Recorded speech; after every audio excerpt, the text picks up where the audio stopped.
Hello, everybody. Welcome to another installment of A Rebel Without Applause, coming to you as I always do from my little nutshell of infinite space right here in the wood of the holly under this sign.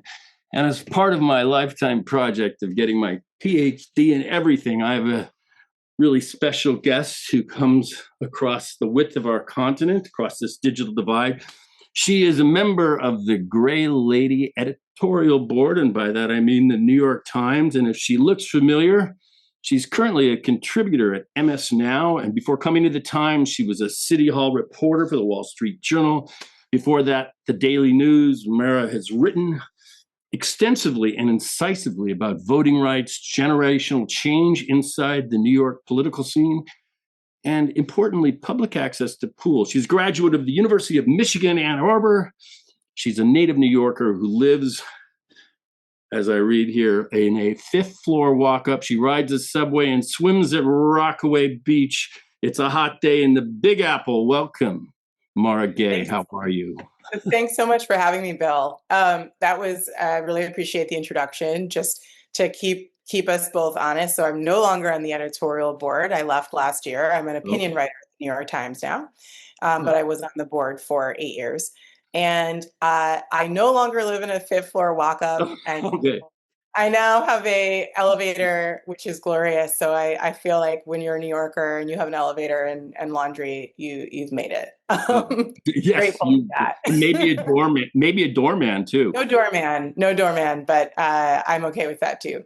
Okay, so just help me out. I still ride the subway, and I certainly still go to Rockaway Beach. Oh, good. Well, what's the difference between the editorial board and being an opinion writer? I thought maybe they were one and the same. Sure. So this is a question I love because one of my favorite things about the job is getting to go talk to, especially young people, but really anyone in the country about how newspapers work. And I think since people don't read print anymore, it has become a little bit more confusing to folks. But if you were to open up a print paper and you opened up the opinion section, you would see the editorials, which are unsigned, meaning they have no author on one side. And those opinions represent the views of the editorial board, which is a group of journalists, as well as the publisher. And then separate from that, right across the page, you have op-ed, which means opposite editorial board or opposite editorial page. And that's columnists, guest writers, and opinion writers. So even though I'm not on the board, I still am a staff writer in opinion who, writes under my byline. So I'm covering many of the same things and themes. I'm just no longer writing unsigned editorials. So I imagine when you're on the editorial board, there's a lot of negotiation going on and, cross-pollination of ideas. And it seems like it's probably much more of a collaborative experience than when you're just out there with your own byline. Yeah, so it can be. It often was. When I joined the board in 2018, I think there were about 15 of us, each with a specialty, or what we would say in the business, a beat. So we had a writer who covered the Supreme Court or the courts. We had a writer who covered Trump and politics, someone who focused on science, someone who focused on business. I was actually brought on board to write about New York State and city politics and to write the endorsements, to lead the coverage from the board on endorsements in New York State, in Albany, in the city. And, I ended up doing that and also writing about other things, sometimes under my byline, sometimes not. But depending on what was going on, I mean, if we were making an endorsement for president or for governor, certainly there was often debate, very spirited. Other times, if I wanted to call for, let's say, free swim lessons in New York, there's a lot less debate about that. Or similarly, if a colleague is writing about climate change, we're not really, at odds about those things. Right. So it really depends on the issue. Right. Well, swimming is important. Some of the earliest photographs I've seen in New York are of fire hydrants blasting on urban streets and young children frolicking inside of them. And swimming, I think you have reading, writing, and arithmetic and swimming as core skills for survival in our world. And as I just mentioned earlier, swimming pools were really ground zero for a lot of the struggles in segregation. And I think it still persists in a certain kind of a way, underserved communities. Well, we have a love for the ocean. I know that that's something we share. You're a surfer, right? So you like to surf. I'm sure your listeners are well aware of that. I'm not a surfer, but I'm a body surfer. I was a lifeguard in high school, though not at the beach. And any chance I get, I'm out there. I think for me, first of all, so much of what I write about can be very heavy, even though I'm very passionate about it. And so writing about swimming and swimming access can be fun. But I think more than that, I see it as public service journalism. Drowning is a leading cause of death in the United States, especially among young people and children. And it just doesn't have to be that way.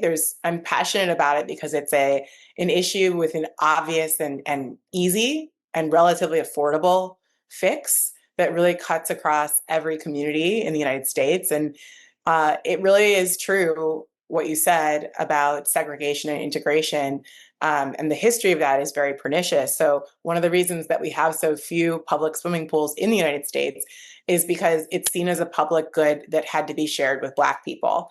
And so, you had, especially in the South, you had cases where towns decided to fill in their pool with cement or shut them down rather than allow Black people to swim in them. And so now, a majority of Americans actually can't swim of all backgrounds. Mhm. And it just doesn't have to be that way with climate change too, and concerns about just health and mental health and social health. It's really not a cure-all, obviously, but it's a great public good I think we should consider right alongside libraries, wearing seatbelts in cars, and air conditioning, simple things that can make a huge difference in society. So just to leave you on this last point, we have fewer than 300,000 public pools in America. Most of those are actually not really public. They're kind of like condo pools um, or hotel pools, and 10 million private pools. So this is an issue that is just begging for some good leaders and civic-minded folks to take it up. It's very popular. If any politician of any party wants to lead the charge on it, I think it's a great idea. It's something you can bring back to your constituents and show you've done Well, something for them. when I think of Robert Moses and these great urban projects, public swimming pools were kind of very often urban trophy cases, and there is a tradition there.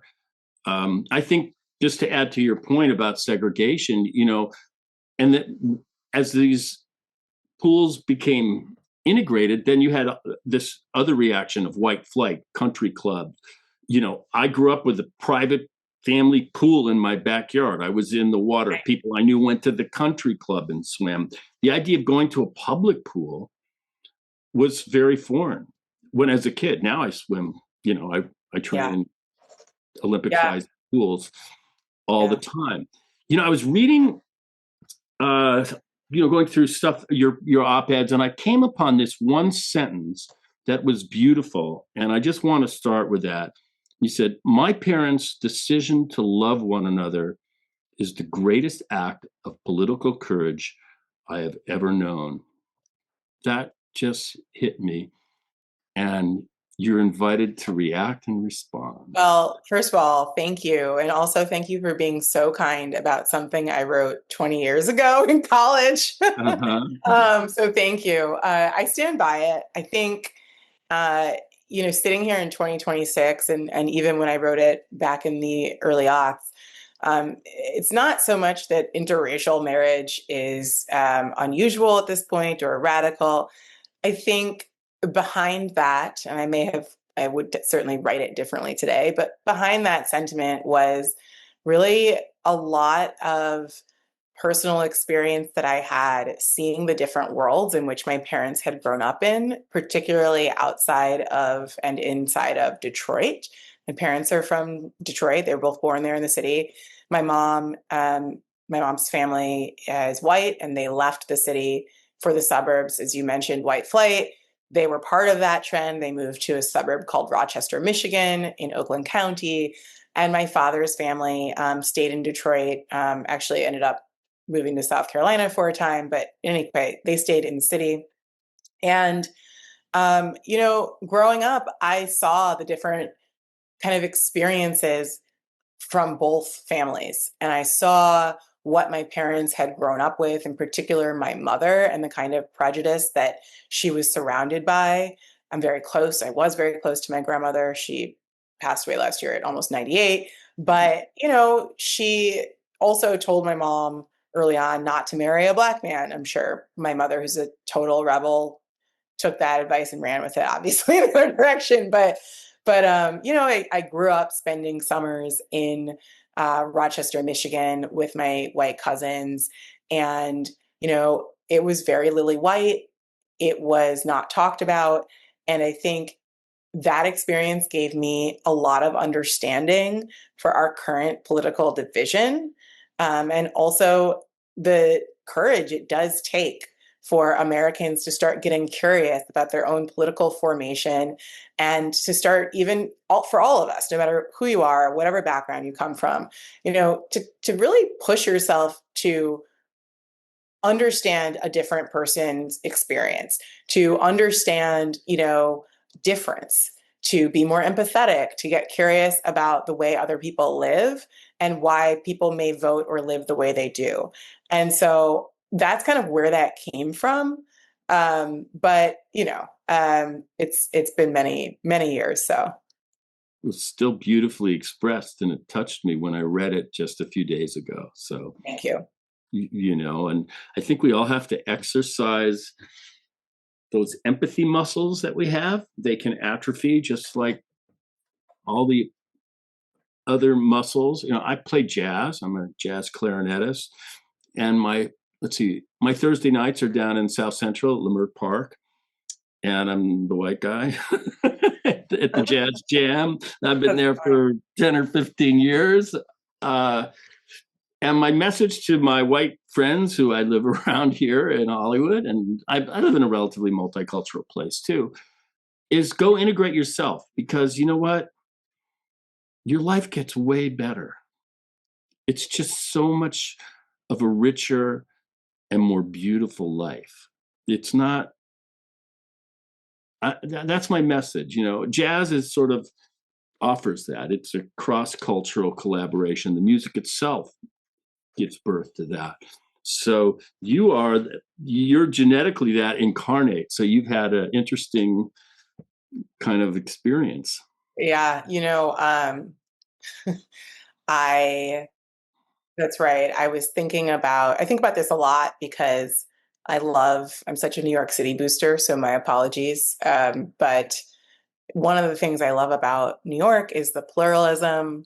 Mm-hmm.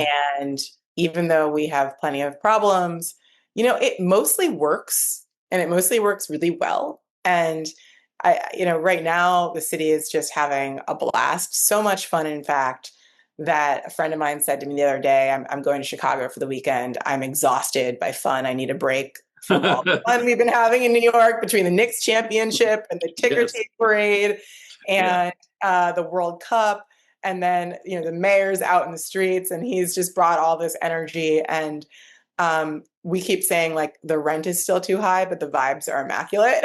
Oh, that's So, good. but really, like, living here with people who enjoy living alongside people who are different than they are, or speak a different language than they are, is such a joy. And it makes, to your point, it makes life so rich. My bodega down the street it's owned by a family from Yemen who have hired a family from Mexico to manage it with them. And I love coming in there and hearing, the transition between Arabic and Spanish, and, cops are coming in and teenagers are coming in, and people have different accents. And it's just, to me, I think it's really some of the best of what America can be. And Yes. so I just like, especially in this moment, I think it's really beautiful too. Yeah, we saw it yesterday, the World Cup victory.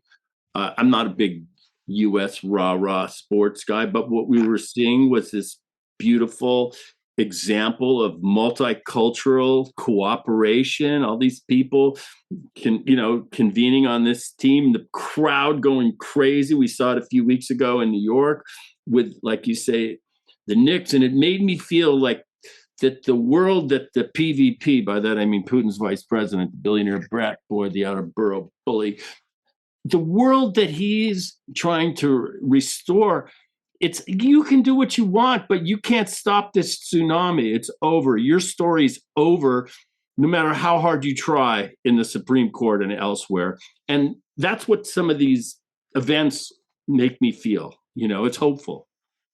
Well, I love that you say that and feel that way because I feel like in this moment, there's so much malaise and despondence about what is possible. And I understand it.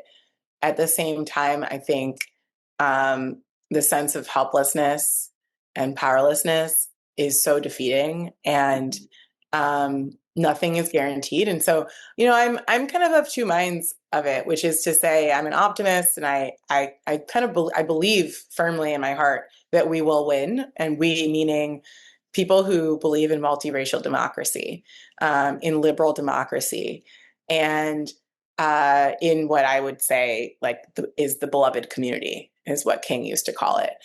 I believe that, but I don't think it's going to work if we're on autopilot. We're not involved. There's no guarantees. And so, it's true that like so many of the people around Donald Trump just seem to be, in addition to really cruel and not very competent, they also just it's like revenge of people who were never cool or something. Like I Yes. think the word they used in 2024 was weird, and there is that. And Mm-hmm. it's funny because when Mamdani went to the White House early this year, so many people on the right expected the president to do to Mamdani, right, what he did to the president of Ukraine.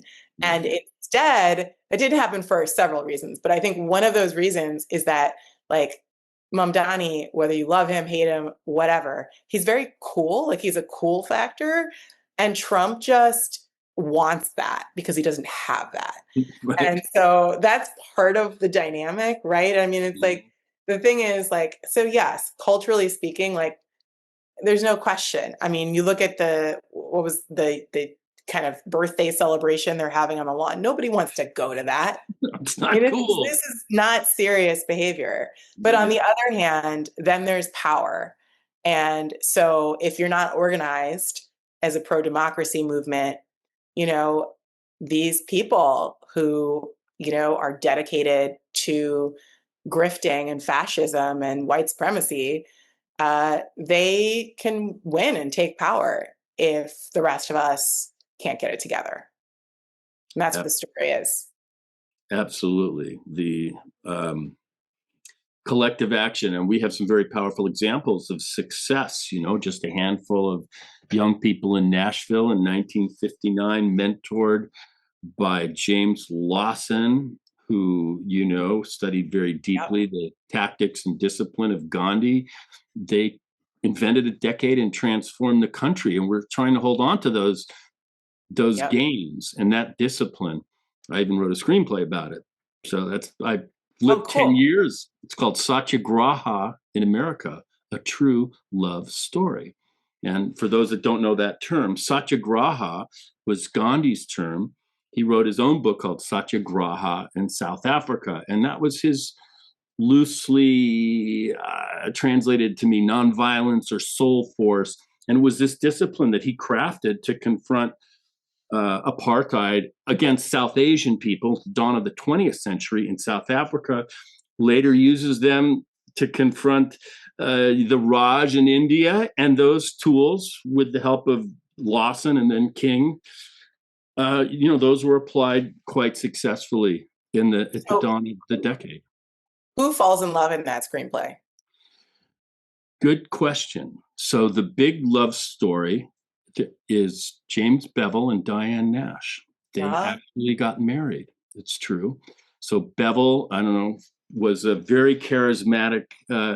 Was studying at American Baptist Theological Seminary with John Lewis and Bernard Lafayette, and they meet Diane Nash, who's a very gorgeous and stunning co-ed from Fisk, and they go to these workshops with James Lawson, who I got to know, and I went to his workshops here, and Wow. he was Cool. a point of my own research. So, yeah, so there are hopeful stories. I've been very depressed about it myself.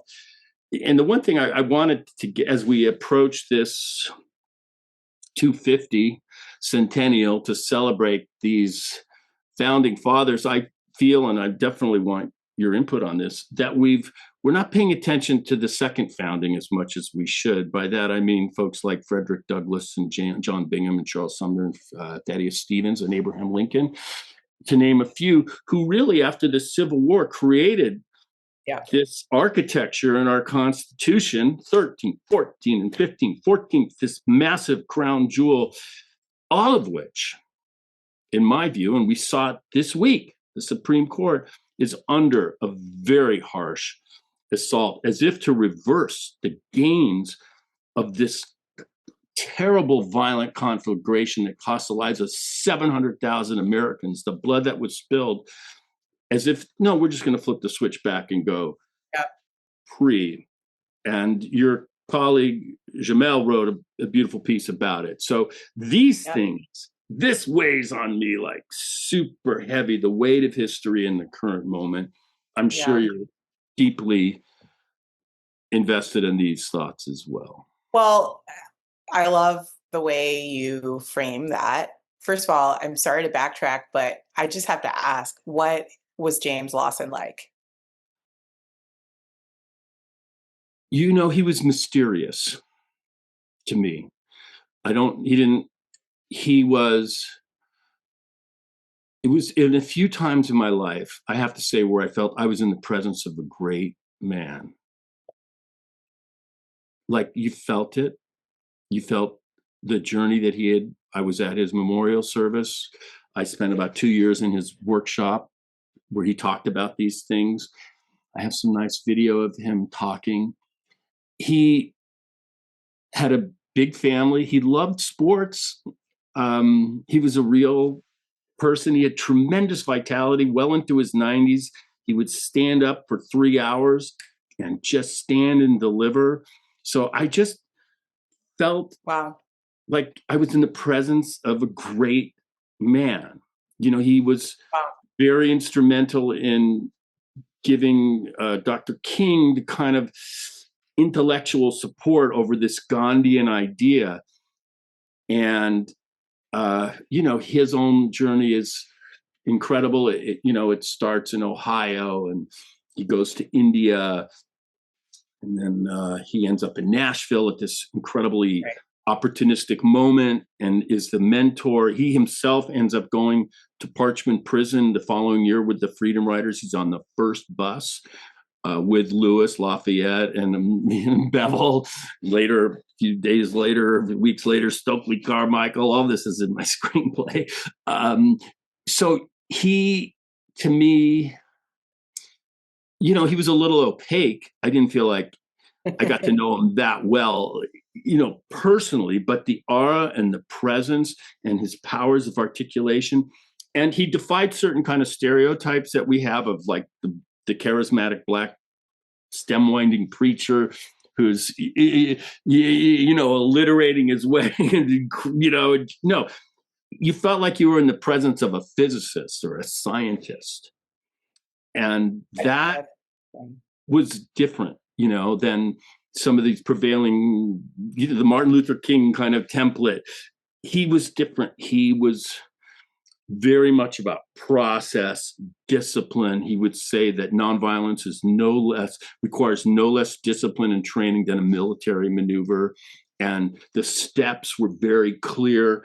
And the courage, that he inspired in his own self, because when those young people confronted segregation in Nashville, they were just a few years removed from Emmett Till, and Emmett Till is the one they talked about. But there were countless people that disappeared in bayous and sloughs that no one will ever know That's about, right. That's and right.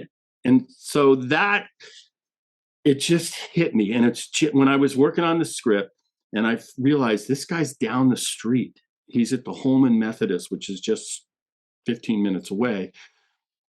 I was there, so that You you know, know. that's really special because we're losing that generation of civil rights leaders. And not, I think one of the things that I have been thinking about is the more history I read, and I've always been a history buff, clearly you are too.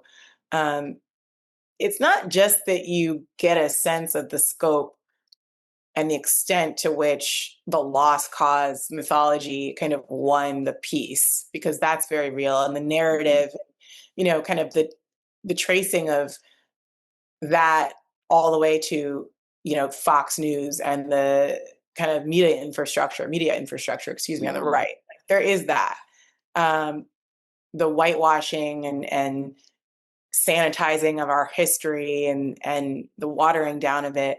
But it's also, and then the Confederate monuments, it's like, it's not only, to use this word again, pernicious, it's also just such a shame because the more history you read, the more heroes you realize we actually have.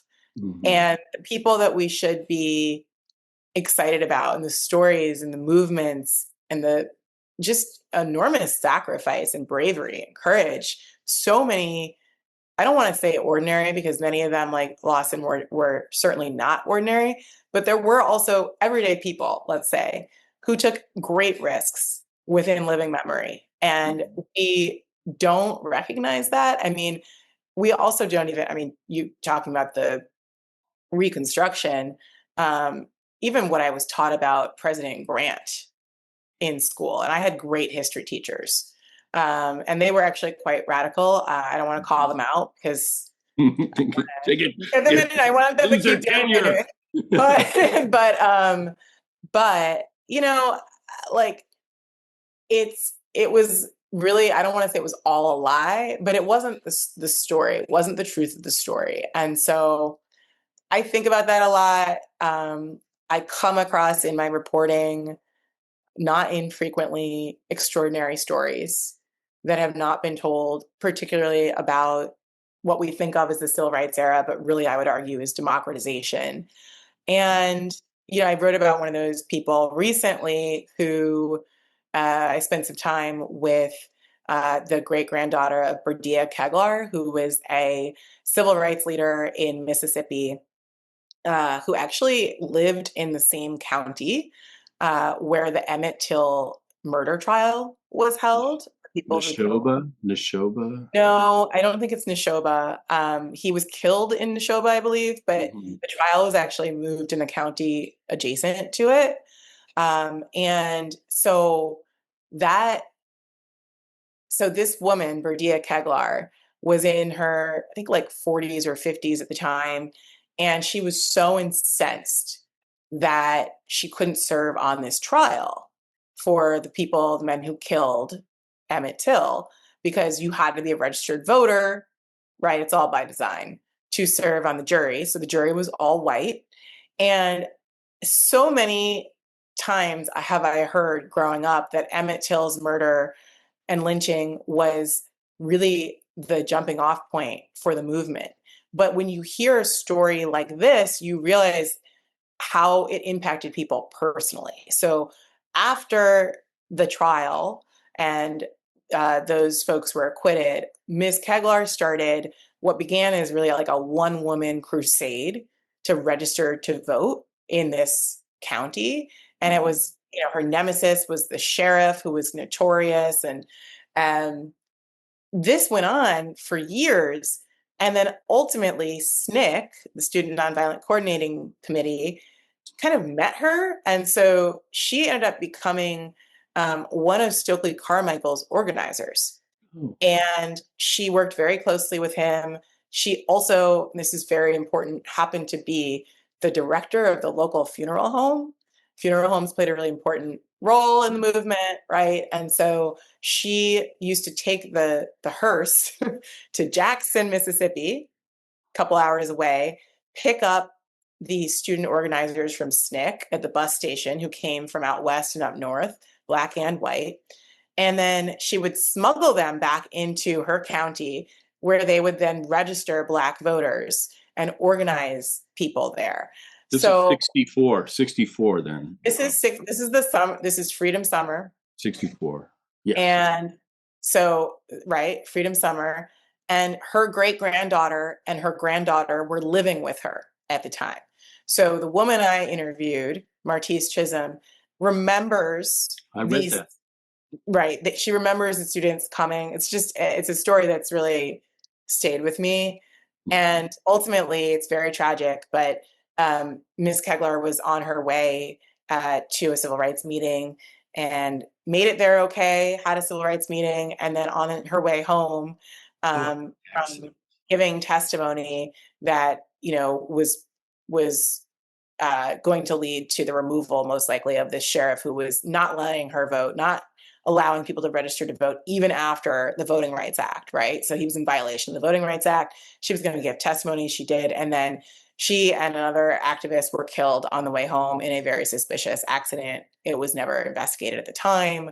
It later was investigated, but all the evidence was gone. So it was decades later. It was too late. And I share that story just because there are other stories like that. And so this is one big crime filled with smaller or more local crimes, not smaller crimes, but there's been no reckoning with this, which is, I think, leads us directly to what you probably want to talk about next, which is where we are today. Yeah, I wanted to mention a couple things because you talk about this revisionist school of history and Ulysses S. Grant, who I believe they should maybe create a little space for him on Rushmore. He's been unfairly castigated, and I feel like that's part of this sort of revisionist Dutton school kind of whitewashing of Reconstruction, and I think Grant deserves credit. As a matter of fact, I have a mental note to try and reach out to Chernow, who wrote the big Grant wonderful biography of Grant.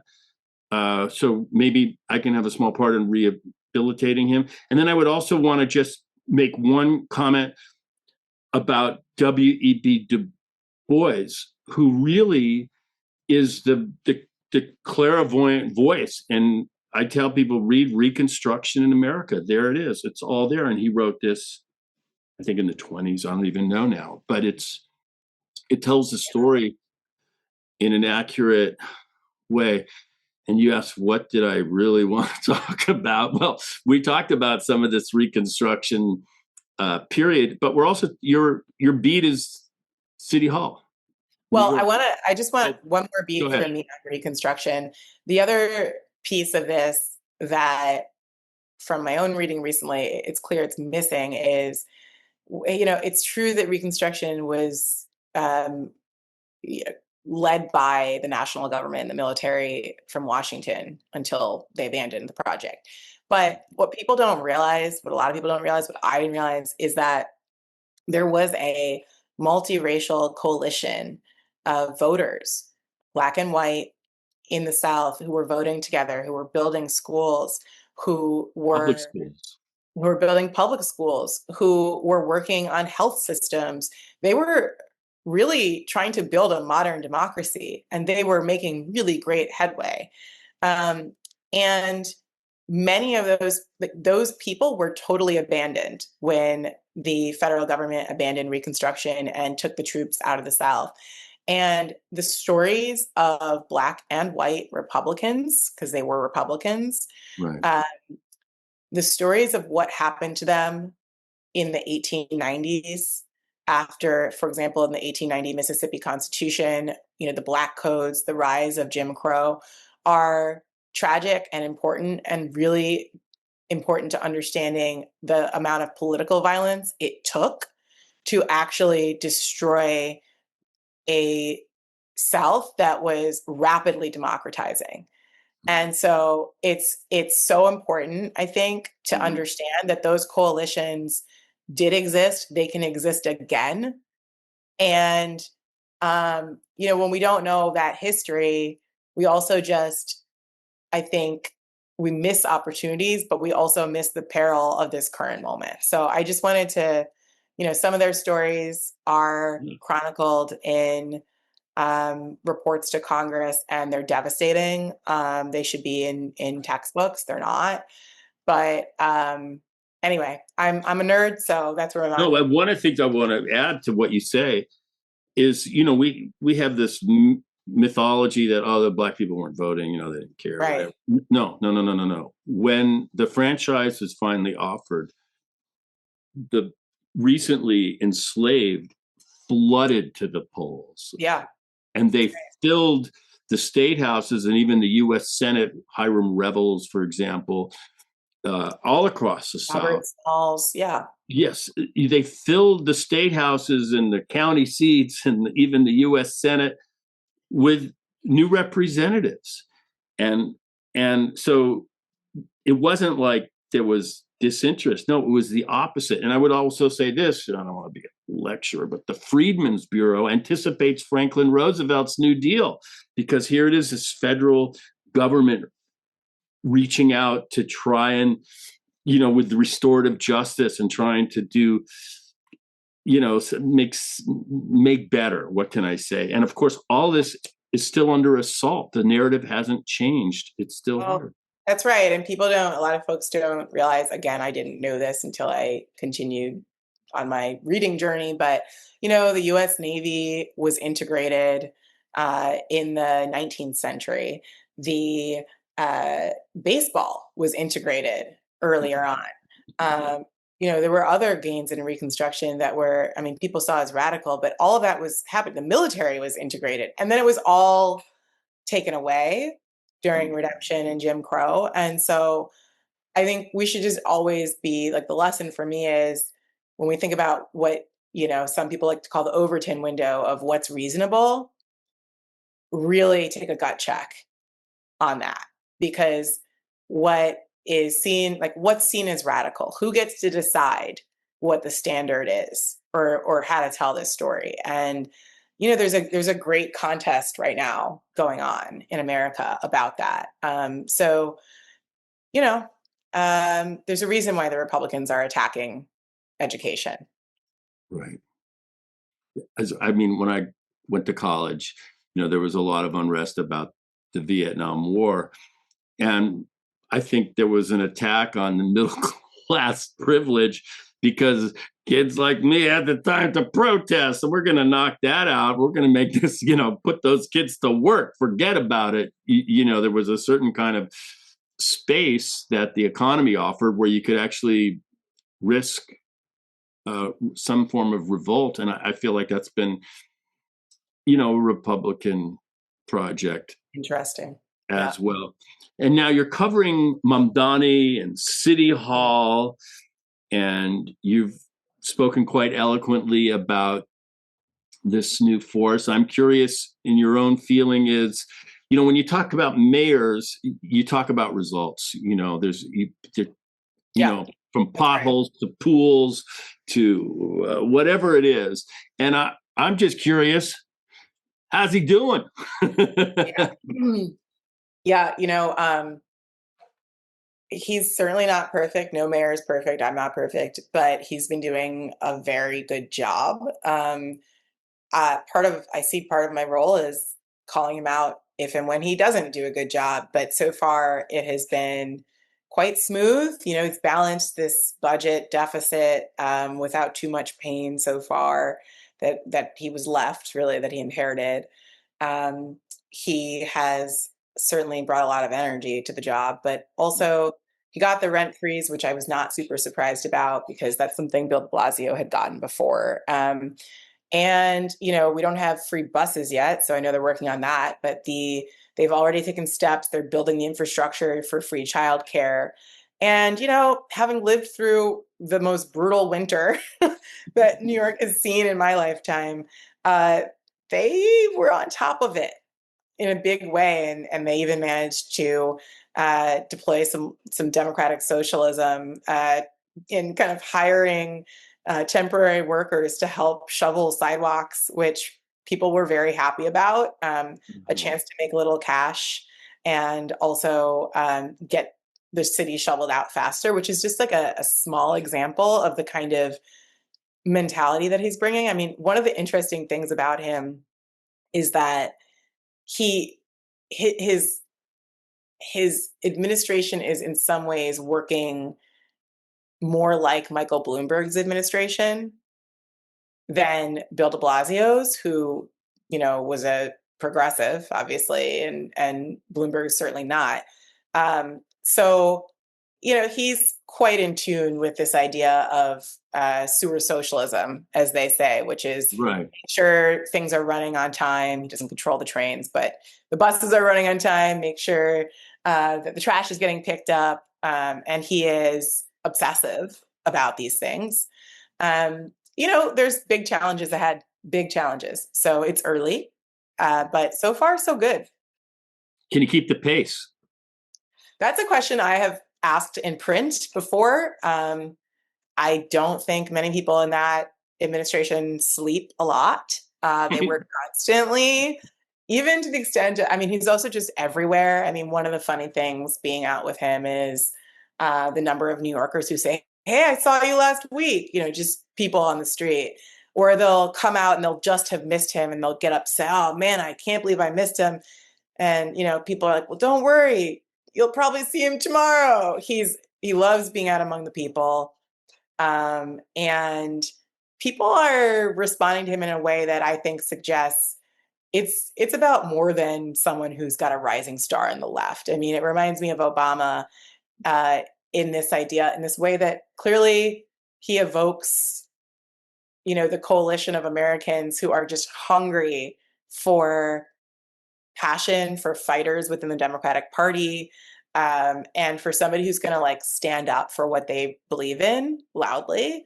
And so, he's trying to build a progressive movement alongside folks like AOC and others. And the jury is out on kind of how far they'll get into the Democratic Party. And I think what's interesting about Mamdani, right, is that he sees potential far beyond the Democratic base for this coalition. So he did win over voters who voted for Trump in New York. That's kind of interesting. He won over people who stayed home, which is also interesting. One of the things that progressives need to get better at is winning Black voters who are the heart of the Democratic Party. Mamdani has already done that, and he did so very quickly. So there's a lot there. He's not the only figure on the left who's interesting, but he's a lot of fun to watch up close, mostly because of the way people get excited about him. You know, it's sometimes hard to separate the carrot when you have this intangible thing called charisma in politics. You can carry the ball a little farther than somebody For without sure. it.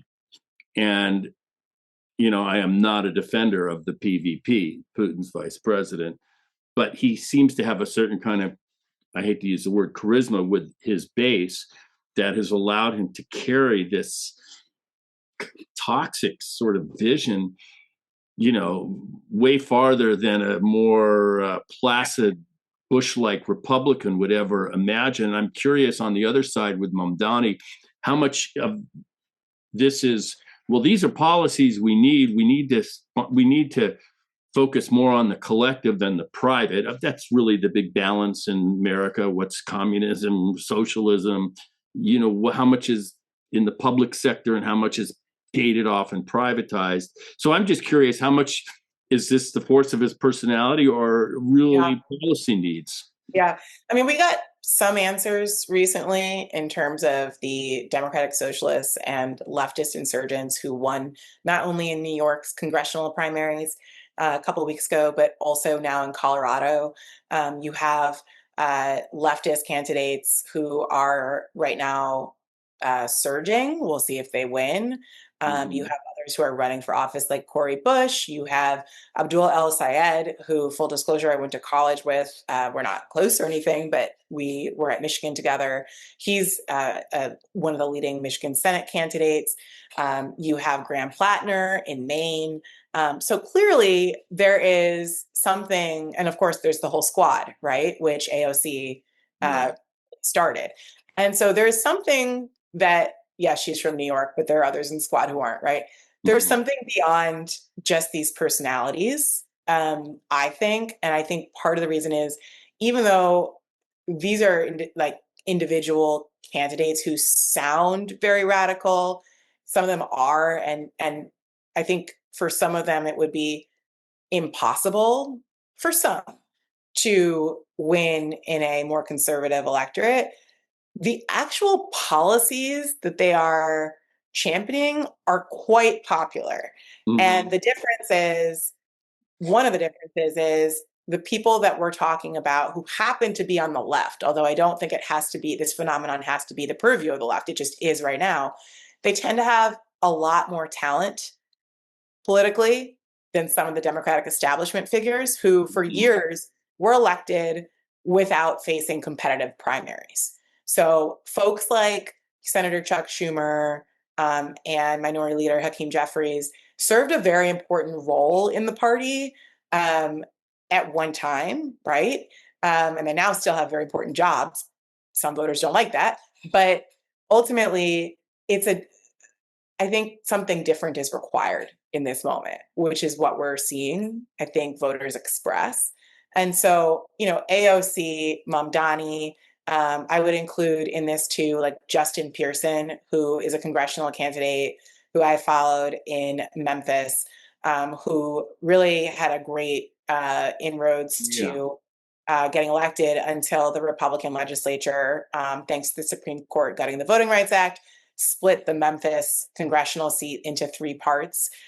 He's campaigning anyway. He's extremely charismatic, very smart. Yeah, charisma helps, talent helps, but the policies, we're talking about healthcare, right? Which could or could not be Medicare for all. We're talking about ending military aid abroad to Israel, but also other places. That is increasingly popular with Democrats. We're talking about raising taxes on the wealthy. Very popular, not only with Democrats, but with the broader American public. So increasingly, it seems like it's the establishment that is like out of touch, actually. Some of these policies are, whether they're radical or not, they're popular. And so we have to reckon with that. I mean, there's also just a broader sense too. I think that, when you talk to Republican voters, you hear the same thing, which was the appeal of Trump, even though he wasn't serious about this, but which is they think that both political parties are corrupt and are totally co-opted by corporate interests. And, to some extent that's become true. And so when you have kind of outsider figures, whether it be Trump or Mamdani, who at least appear to operate outside of that, there's appeal for that, for Americans who are not seeing their lives get better, who are seeing the wealthy get wealthier, excuse me, while they can't even put food on the table or they're working three jobs. So, yeah. There's this sort of existential question: many, is the reason that so many have so little, is that because so few have so much? Well, I think I would put it a different way, which is, Americans were kind of okay for the most part with the wealthy having a bigger slice of the pie. The problem became when the argument was, okay, well, we just need to grow the pie, but they keep taking all of the pie. So now middle class Americans, working Americans, they don't have enough of the pie to eat. So it's not just that there's a gap, it's that people can't afford housing, people can't afford food, their children are living lives that are harder than they lived. I mean, this is, I believe, is coming to a point where, I don't think our structures are going to be able to withstand these levels of inequality. And so it's like inaction is probably the biggest threat that we face on that. I'm going to have one other sort of thought because I don't want to hold you. You're on deadlines and the Big Apple True. there. You were down in Alabama not too long ago covering some of these redistricting struggles. And how much do you, because, back in the Mississippi period, Freedom Summer, poll taxes, and all these obstacles to voting were just basically trying to obstruct the franchise. But this redistricting idea is like another next level kind of three-dimensional chess game to restrict and prohibit. And I'm just curious, how Yeah. much of that do you think runs headlong into, we would say, the 15th Amendment and the congressional act to enforce it, which was the Voting Rights Act in 65. I'm just curious where those meet in your mind. Yeah, well, you'd have to ask one of my colleagues, like my former colleague Jesse Wegman, who's a lawyer and Oh, a yeah. constitutional scholar. But I would say that, in order to kind of relitigate that, you would need a new Supreme Court, which clearly we need. Mhm. And so I would put it that way. I would also just say that, redistricting isn't new. It's obviously gotten worse. It was terrible under Bush, but it was used during Jim Crow. And one of the tricks of that was drawing the lines in a way that disenfranchised white Southerners and gave more power to the Black Belt, where only white planters could vote. So this is a old trick that's being, incorporated into a new kind of Heritage Foundation Trump playbook. But it's the same story. And it's not only about, this is important, I think, to me, it's not just that Black people in the South are not going to be able to elect Black members of Congress to send to Washington. And that is very important too. And someone like Justin Pearson should be in Congress, in my opinion. But it's also that you're stripping away the power of these communities to choose the candidate of their choice. And, in the case of Memphis, actually, a majority Black city chose Representative Steve Cohen, who's a white man, to Congress. That was their choice. Now they don't have a choice of any kind. And at least not until they organize their way out of this mess. So, we have a lot of work to do. I love your upbeat attitude because, people need hope and they need to know that we're not helpless. And I don't believe we are. I think there's like more of us, meaning in the multiracial liberal democracy contingent than there are of them, which is why they have to steal elections. So there should be some hope in that. And, when you think like institutions don't work, it's like, well, no, these people wouldn't be trying to steal them and thwart them and destroy them and dismantle them if there wasn't power there. So the question is, I want to just leave with this thought, which is we knew that Donald Trump and the Republicans were going to do what they did. Those Yeah. of us who took him literally, like, were not surprised. We were horrified, but not surprised. But the question I hope we can ask as we kind of work toward hopefully rebuilding and keeping the project of multiracial democracy going is like, why did our institutions, public, private, and otherwise, capitulate so quickly in the face of a would-be king? And there are some really hard questions that a lot of different people who are certainly not part of Trump's coalition, but have done not enough to stop it, or they tried and they failed. Well, we need to understand why, I think. And we need to probably hold people accountable in a way, full circle here, that the Confederates were not. The only answer I would give to that is that courage, political, personal, and otherwise, is indeed a rare commodity. And I think this is a moment that calls for some courage. And Well, it's a rare commodity among leaders, we're learning. Yes. As a matter of fact, the bigger the corporation or the more wealth, the less they seem to have, the more easy. I mean, the tech titans are bowing before this false idol. Like, why?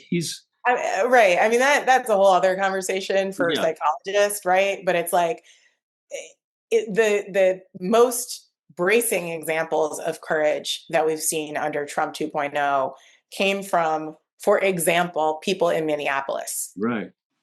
And so these are ordinary people who have a lot to risk, who put everything on the line, some of whom, like Alex Preddy and Renee Good, gave their lives for Yes. this. So it makes me emotional because it's like, if you are a leader of an organization, you should have more courage, not less. Where have they been? And that is why these insurgents are kind of making inroads into the Democratic Party. That is why voters are looking at Democratic Socialists and other alternatives. So I think it's, the story is unfolding, and happy 250th to us. May we have a better 250 years ahead. Yes, and while Sure. we can honor those architects of bicameral and government, I think we need to also honor the second founders as well, because Amen. Amen. those are stories that need to be told. Mara Gay, completely charmed I am, and you Thank you. are a part of, I think, this next more hopeful generation on the side of the press, and I just want to encourage you, and I like seeing you on MS Now when you were there, and hopefully I'll see you Still there. again. Yeah, Still there. you're still there. Okay, I'm you're still there. still I was there. there yesterday. Oh, Yep. good. Yeah, with I'm Morning on Morning Joe. Joe. Yeah. Yes, Yeah. Morning Joe. So yeah, you're terrific there, and Thank I'm you. honored to have you, and I hope I get to meet you in a real time, in a real place. Uh, Likewise. Maybe on the water, maybe go surfing. I don't There know. you go. Yeah. Likewise. And Yes, happy Independence Day to you and your you family. too. So All right. just stick with me on the Yeah. other side as Sure. I bid the public Sure. adieu. Folks, Mara Gay, there she is. Terrific. So enjoyed our chat. Till next time, namaste, shalom, and aloha. By that I mean namashaloha. See ya.